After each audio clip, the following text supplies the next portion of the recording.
bukur, po mbarë veriun e Shqipërisë dhe gjithë Ballkanin e ka dëmtuar totalisht, saqë menduam që një pjesë mollash kanë shpëtuar, me thënë të drejtën, ja.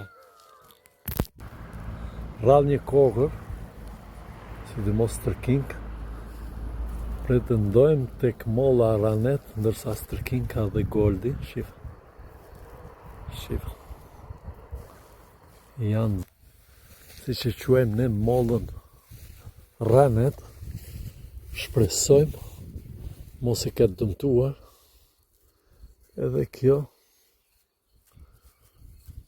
derisa të formoj kokën zdihet, po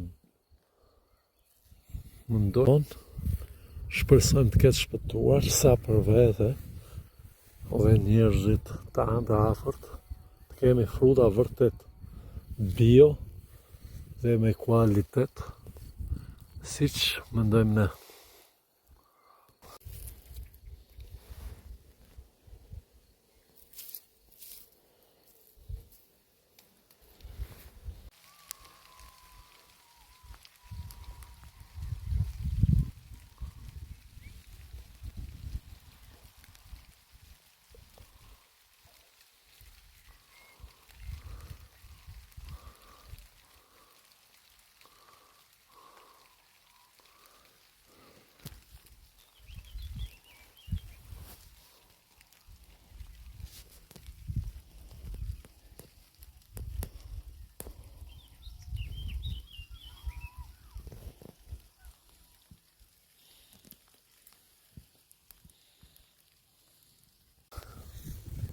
Për gjithë ato njerë që kanë qef frute kulturën, Marakli, respekt nga tu gjediku këtu nga Sohodolli i Dibrës.